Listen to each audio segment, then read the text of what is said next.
welcome to this brand new episode of Christine Means Business. And it is one of my favorite ways of doing these because today I'm joined by an awesome guest. Welcome with me, Tracey Bissett, who is Bissett. And I just asked her how to pronounce it, seriously. Like the attention span, attention span of a goldfish.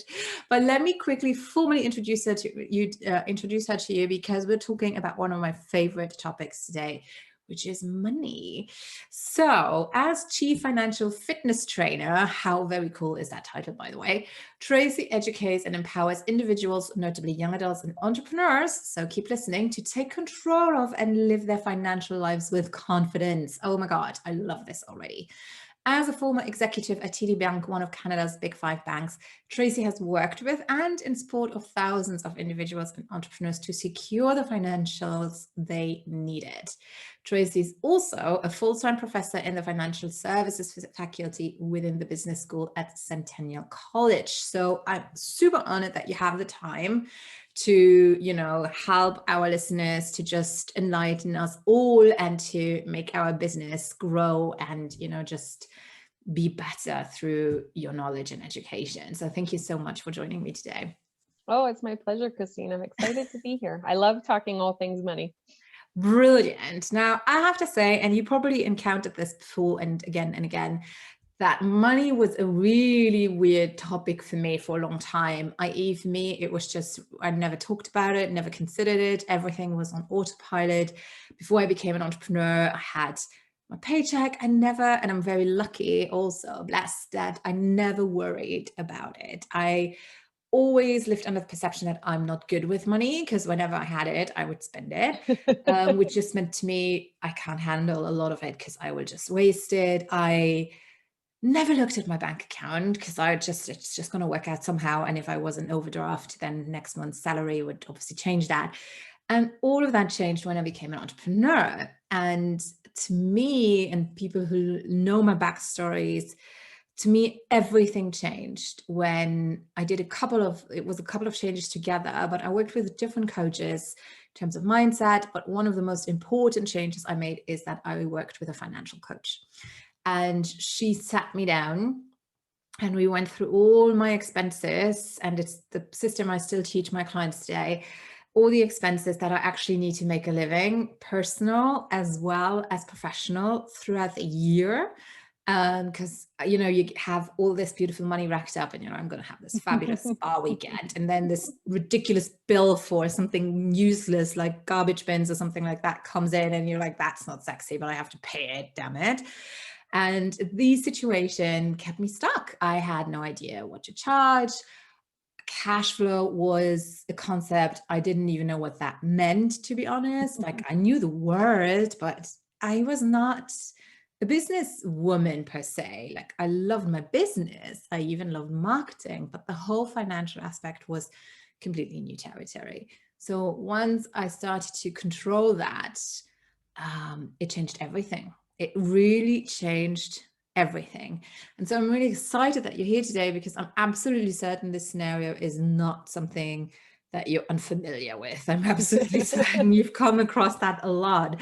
So welcome, and maybe tell us a little bit, first of all, has money always been a subject that you were drawn to? And how did you happen to work with entrepreneurs? Like, what sparked you to focus on this weird niche of people? So I have loved money since I was a little kid, 6, 7 years of age. I was really fortunate. We used to have regular money conversations in my house. Wow. My dad was a banker and my mom was a stay-at-home mom, but she was really good with money. So we used to talk about things. So it was normal to be talking about. It would be normal to see her make a grocery list, to not go and get the groceries till it was payday, and to actually go and like only get the things on the list, not this running out to the store every day like we do now if we can. And so I learned from a really young age, like money, we should have respect for it. We should learn how to use it. We should put some practices around it. But where it really showed up, and it clearly when I was 7 years old, this wasn't the rational thought at the time, but in the summer, I wanted to go to the corner store and get candies and chips and slushies every day. And so I would go to my mom and I would say, oh, can I have some money? So she said, you can have money once a week, Tracy. and we don't have money for you to do that every day. So it wasn't that we didn't have money, but we weren't going to spend it on that. So I thought, well, okay, that's fine, but I'm going to find a way that I can get money. So my friend and I outside brainstorming all these different ideas. We had garage sales, we had lemonade stands. We would create these little clubs for kids to play with us, and we would make a game, but we would charge them to come. We would do all kinds of things. We even created a little neighborhood newspaper, Flashy News, where we would interview our neighbors and then write out our stories. Our dads would take turns photocopying at their office, but we figured out a way to get money. And through all of that, I learned that money can get you what you want. It can help you do the things you want. And so obviously not as eloquent at that time processing that, but I knew that you could use money to do whatever you wanted. And That's the so, gist of it, isn't it, yeah, though? I mean, it's not positive or negative. It's literally what you choose to do with it, whether you choose to save the world with it, whether you choose to give it away, whether you choose to keep it, who cares, but that's ultimately it. Yeah. because I could have chosen to be like, okay, I'll go to the store once a week, but I didn't want to. So I found a way to get the money. And then in my schooling, like I learned about business. My dad was involved supporting entrepreneurs at the bank when he was in his role. And then I got involved in junior achievement in junior high and high school. And I learned about how companies were formed. And we would make our own product and we would sell it. And we had some really terrible products, like horrible things. Like I can't believe people bought them, but I became a really good salesperson at that time. And so one thing that some of the listeners won't even know what it is, but we used to repackage potpourri, which is like dried up fruits and pieces of wood that smelled nice Yeah. or not so nice. And I went door to door. I sold those little packets. I became the top salesperson. And so I really liked business. So then I decided I would go on to business school. And in business school, then I got recruited by a bank to go into their commercial lending area. And I thought I'll go there for 1 or 2 years, see how that is. And then I'll probably either go work in one of those companies or I will make my own. Mhm. And then 16 years went by and I was supporting entrepreneurs throughout that whole time. And that was fantastic. And then there came a day that my job was eliminated. So I had to make a decision. Did I want to keep doing that? And it was very easy to go and get another role doing that. Or did I want to try and take all the things I liked and put them together? And that's why I started my business. I love it, but you're still teaching at the same time, right? Yes. I love this so much. So let's look a little bit at a typical scenario. Let's say a lot of my listeners are very much in the same situation that I was, in terms of that we come from a professional background that has nothing to do with creating your own business. So creating your own business is a side effect that's non-negligible, but let's be very frank out there. Nobody expected it to be this much, actually, So it's like, oh, I want to be a health coach, or I want to be an artist. And then it's like, yeah, you also need to do all of this. And then financial literacy, it's kind of, yeah, we kind of know how it works, but it's so different with a business in terms of cash flow, all of these things. So what are, maybe let's focus on 3 elements that you see entrepreneurs and business owners struggle over and over with that can actually be avoided, or that you could have a quick strategy to that people can implement or at least investigate. Yeah. And I just want to let all the listeners know you're not alone. So when I started my business, like I was an expert at financial projections, cash flow, and a few other things, but I didn't know marketing or sales or how to make websites. So I had to learn all that stuff. And we normalize that it's okay to learn that, but it's not okay that you don't know the financial side. So I just want to let people know that it's okay and it's normal. Absolutely. So in terms of the things that I see, that if I could give you a head start, if you could wave a magic wand, the first one is not taking accountability for the financial side of the business. So I see it show up in one of 2 ways. One, it could be you hire the accountant and the bookkeeper and you just let them go crazy and you don't even monitor anything that they're doing.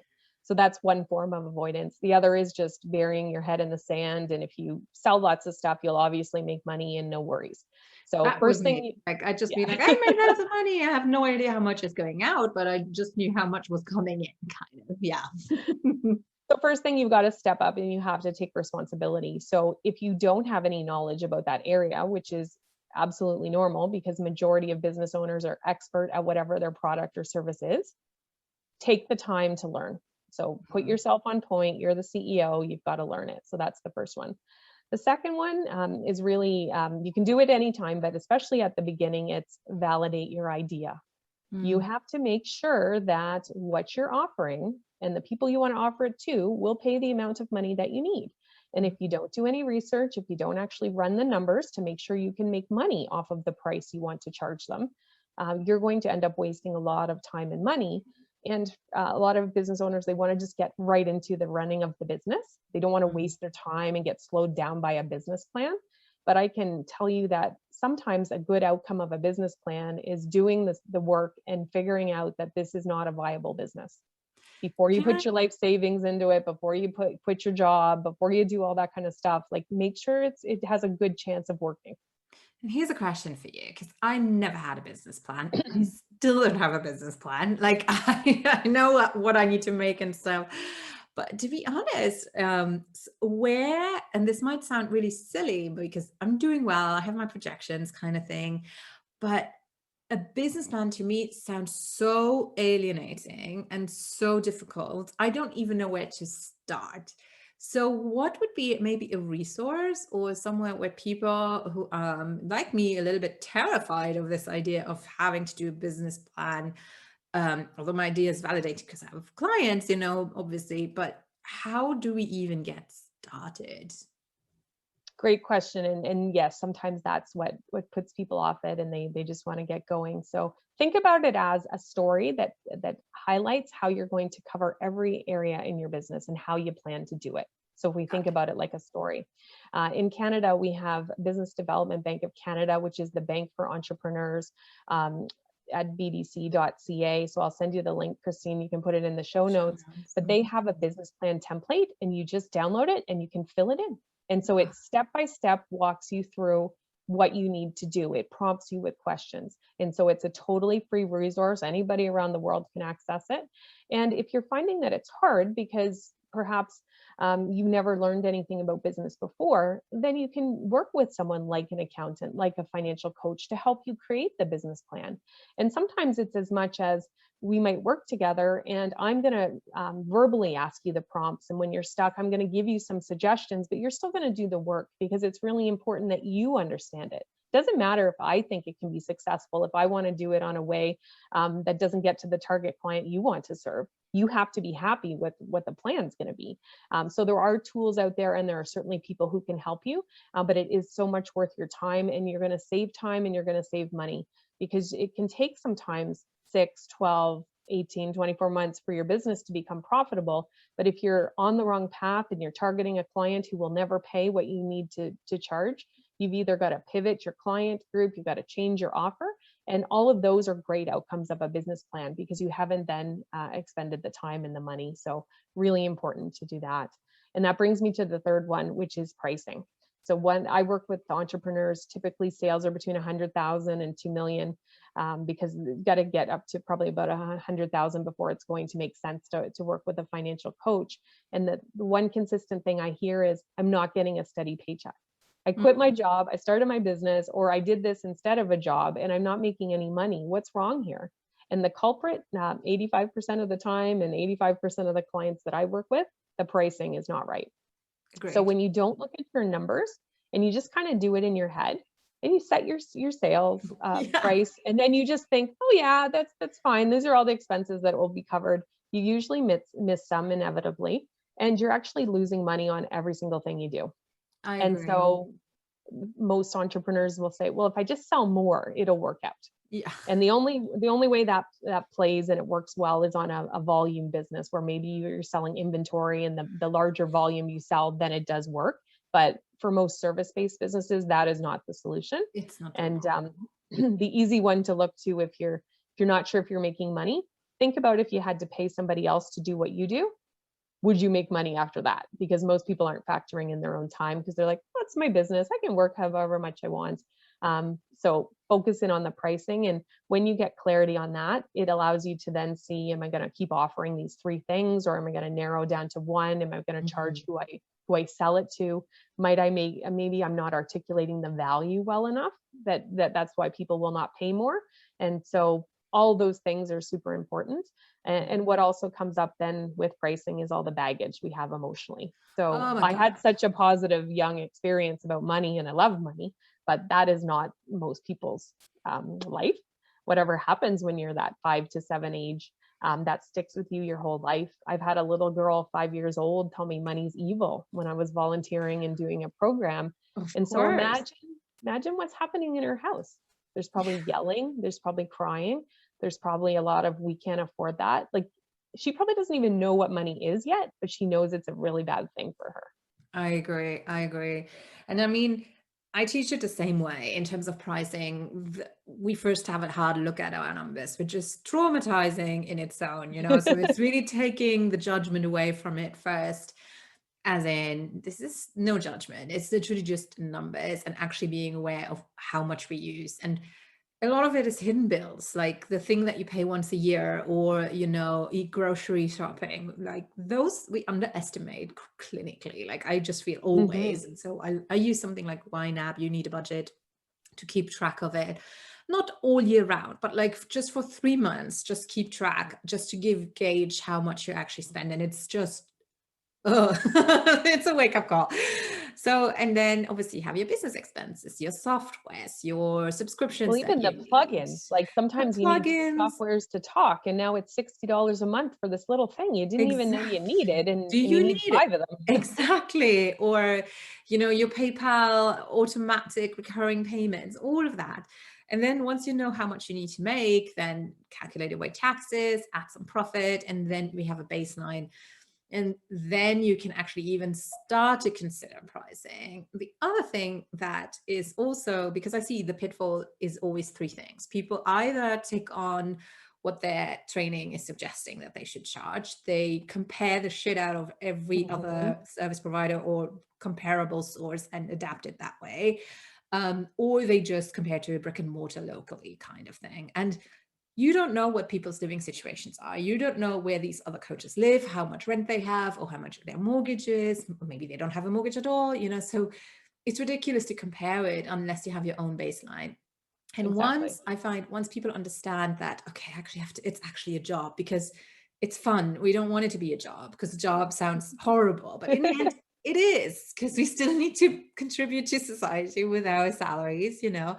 That has a huge shift. So that's a huge one I found when I looked at it, you know, to understand what that means, to have everything aside, not touching that, and just the rest is then my cash flow, which I can actually play around with. And then the other thing is, as you said, it's the money mindset. And Hmm. shamelessly going to plug in a course that I just created. And it's called the Money Mindset Journaling Journey. It's quite a handful, but you find it if you go to my website and you go to courses. There's a little sub menu there that you can click, and it's very simple. It's literally just 1 week where you get a journaling prompt every day on the baggage that you have, like money is evil, or what are all the different Whatever it connotations. is, stuff you didn't even know that you feel. And even Exactly. if you just pause, and how do you react when a bill hits your inbox? Does Yes, your stomach get tight? Do you feel ill? Are you exactly. excited because you know you made a lot of money this month and no problem, you can pay your bill right now? But it's just those little things. And when you do the digger deeping, it actually then opens up a lot. So that's fantastic. You Exactly. have that. Exactly. And I love connecting it to journaling and fun journaling, like not super serious journaling, but fun journaling, because you need to lovingly face that crap. Because otherwise you will sabotage yourself. You will not even notice when you start sabotaging yourself and stop showing up. That's what I see a lot of the time. Like people get traction and Hmm. then they panic, and it's like one foot on the accelerator and one foot on the brake all the time. It's like, oh, it's working. Ah, okay, so I'm gonna brake, and that's Well, the because feed. certainly the more traction you get and more visibility, the more people are going to come out and criticize you. So you have to feel comfortable to stand behind the value that you offer. Yeah. The other thing we didn't touch on, but is super critical, is that difference between profit and cash flow. In Yes, some please industries are, explain that, because yeah, I, I mean, I think well, it was my financial coach who explained it to me, and she works with Mike McCallowitz, like the profit. His yeah, name is not McCallowitz. That's the guy from Monsters University, but I always call him that way. I don't remember his name, but Profit First. And yes. she actually explained to me what cash flow was, because I didn't know what it was. So let's quickly have maybe a Yeah, and I'll go definition. through a couple examples just so it's super Exactly. crystal clear. So when we have our profit and loss, our income statement that shows us all our sales and our expenses, that's based on accounting rules. So if we are booking a client, we're going to charge them for their program, we're going to bill them, we're going to show our sales, but they might pay us over 12 months. And so we're only going to get the cash in every single month, so that we're recording the sales, but we're not going to see that cash in. Event planner is a great one to think about, because if we are going to have an event, we're going to plan a wedding for somebody. As soon as they want to work with us, we're taking 50% cash up front, pretty much. We're not running the wedding that day till they give us the other 50%. And so we've got all the cash we need to fund all the expenses related to that. But there are a lot of businesses, especially if you're dealing with corporates, where you'll provide your service and then you bill them, and then they might take 30, 60, 90 days. I know. Tell me now all of about a it. sudden you've got this big disconnect. You've Yeah. recorded the sales, so on your income statement you look really profitable, but the fuel and the lifeblood of your business is the cash. So if no cash comes in, and I've seen it time and time again, certainly during the 2008 financial crisis, was really prevalent, that businesses can go under in as quick as 90 days. Even if you're selling and you're profitable on paper, if no cash comes in and you don't have access to credit or you don't have cash reserves, that's it, business over. So keeping in mind and understanding, and it's different for every industry. It's even different for different players in the same industry, depending on their size and stature. So you need to be really mindful of, and an easy way to think about it, because I think we should make things as simple as possible. Even with the pricing we were talking about, if we can't jot it down on a piece of paper and get to the answer, we're making it too hard. So let's make it easy. Cash flow, let's think about the journey of our customer. They're going to come and work with us, sign the agreement. We do our service. When is it that the money is going to come? When do they pay us? And just follow that cycle all the way through. And then if it's not for 30, 60, 90 days, what's your plan to cover those expenses during that time? Do you have staff? Do you have your regular bills? And just thinking all of that through. And cash flow forecasting, I encourage my clients to look out 6 months in the future. And what that does is it highlights all of the potential problems you might face where there's not going to be enough cash. And then by having lead time, you're able to come up with so many different solutions versus it's the day payroll is due and you don't have any money in your bank account and you have no options. That's not a good feeling. And when cash flow is tight, you can see it. I'm sure people listening can feel it. You almost are like preoccupied 100% of the time on your money. You're not sleeping, you're anxious, you're super stressed, your relationships are now kind of tense because you're so tense, and you're not probably delivering well for your clients. Agreed. Because you cannot focus on what you're supposed to be doing because you're so consumed by the money. Yeah. And you're not great at client acquisition because you don't have the energy to show up in service because you're just so bogged down and it clogs up. Or you're showing up desperate.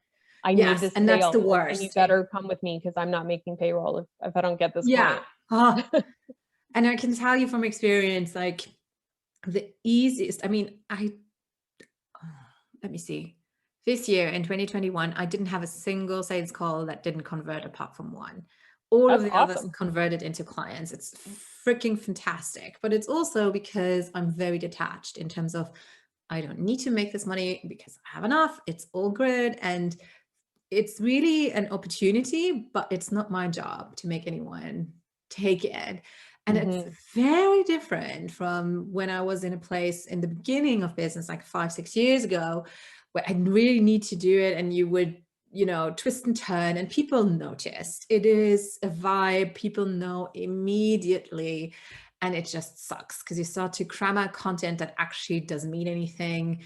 You're in that feast and famine cycle and it's exhausting. And also mentally you feel like a loser, and then you can't celebrate your wins because you're always waiting for the other shoe to drop, so it's, no, I get it. It's tough. It's brutal, really. Yeah. So, and what comes with it is that shame and embarrassment. And like I mentioned earlier, it's okay to get help. It's okay not to know. But now that you've heard us talking today, it's not okay not to do anything anymore. No, your business will go under. It's very simple. And I love that you touched on the cash flow forecast. It's something that made my stomach twist the first time we talked about it and when we laid it all out. But it's also very empowering because it's like, okay, I need to focus a little bit more now to make sure that in 6 months time, I can just relax and chillax in Aruba, you know, whatever Well, you and the want to great do. thing about it is when you keep one regularly, and so Mhm. the frequency of it is going to depend on how tight your cash flow is. So Yeah. the normal is to do it on a monthly basis. If you've got Mhm. tighter cash flow, you do it weekly. And if it's really tight, you do it daily for a while. And that's just how you be successful. But once you've got that running and you're always keeping it up to date, say you want to bring on a new employee and you're not sure if you can afford it, let's plop that amount you're going to pay them in there and see what happens. How much more sales would you need to generate? So within minutes, you can actually use numbers to help you make decisions, which is the ultimate empowerment and how you I get the agree. confidence to make those calls in your business. Yeah, and also, I mean, if you step into your inner CEO, you need to be able to hire and fire quickly. In the beginning, it's going to be your freelancers. After a while, you might want to see if you want to hire someone full time. But when you have the numbers, it's nothing personal. It's a truly business. Okay, I'm going to step into more of it right now because this little item here I can let go. And it's not, it will help you as well to be detached because it's literally numbers. There's no judgment around it. So I found that really empowering.